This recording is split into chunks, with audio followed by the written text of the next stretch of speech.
அ ஐயா நீங்க சொல்றது கேட்க மாட்டேங்க. இந்த இந்த இந்த 1,00,000 பேருக்கு ஒரு இந்த இந்த பிரதிநிதி அந்த மாரி கேட்குறோம். பார்லிமென்ட் மெம்பர்ஸ் 5 பேர் 5,00,000 பேருக்குனாலும் குறைஞ்சது ஒரு பார்லிமென்ட் மெம்பர்ஸ் வேணும்னு கேட்குறோமே, அத பத்தி தானேங்க.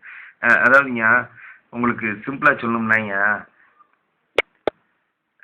சட்டமன்றம், பாராளுமன்றம், அத செயல்படுத்துறது, அதிகார அமைப்பு, நீதித்துறை, சட்ட அமைப்பு, பொருளாதாரம், தொழில்நுட்பம், கல்வி, சுகாதாரம் இதெல்லாம் தனித்தனியா எல்லாம் கிடையாதுய்யா. இவை எல்லாம் ஒன்றிணைந்ததே ஒரு அரசுங்க. இவை திறன்பட ஆக்கப்பூர்வமாக்கி நம்ம சரியா பகிர்ந்தெடுத்தாத்தாங்க நம்ம எதையும் தலைமை ஏற்க முடியும். உலக தலைமையா இருக்கட்டும், அல்லது நம்ம தனிப்பட்ட ஒவ்வொருத்தரோட வளமும் செழிப்படைகிறதுக்கு இதாங்க வழி. இதுக்கெல்லாம் நமக்கு அடிப்படையில கல்வி தாங்கிய ஆதாரம். அப்ப கல்வியில வந்து வெளிநாட்டு மாணவர்கள்லாம் ஈர்க்கிற அளவுக்கு நம்மளோட சிலபஸ் ஓட தரத்தை நம்ம ரொம்ப மேம்படுத்தணுங்கய்யா.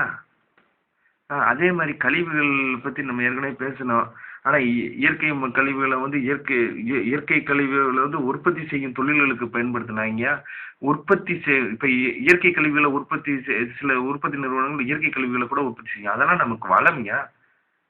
இந்த மாதிரி செயற்கை கழிவுகளை உற்பத்தி பண்ணக்கூடிய இதுகளை வந்து நம்ம இயற்கையான முறையில் நம்ம சுத்திகரித்து அதை மண்ணுக்கு நன்மை பயக்கும்படியா வச்சுக்கணும். ஏற்கனவே நமக்கு தீமை செஞ்சிருக்கக்கூடிய கெமிக்கல்லாம் நம்ம தடை பண்ணிட்டு நிச்சயமான முறையில் வந்து இப்போ இருக்கிற அந்த மண்ணெல்லாம் மணலடா போய் கிடக்கல. அந்த மண் யூரியா பொட்டாஸ் போட்டு இந்த மட்டம் இது மாதிரி நீர்நிலைகள்லாம் வந்து சாயம் தோல்படுது, இந்த மாதிரி பல்வேறு நெடுதல் மாதிரி பல்வேறு கெமிக்கல் உபயோக பண்ணி அதெல்லாம் கெடுத்து வச்சிருக்கிறதெல்லாம் நம்ம இயற்கை முறையிலேயே நம்ம ட்ரீட்மெண்ட் பண்ணி அதை சரியான முறையில் செரிக்க வைக்கிறதுக்கு, இந்த பூமியில் அதையும் செரிக்க வைக்கிறதுக்கு நம்ம முயற்சி எடுக்கணுங்க.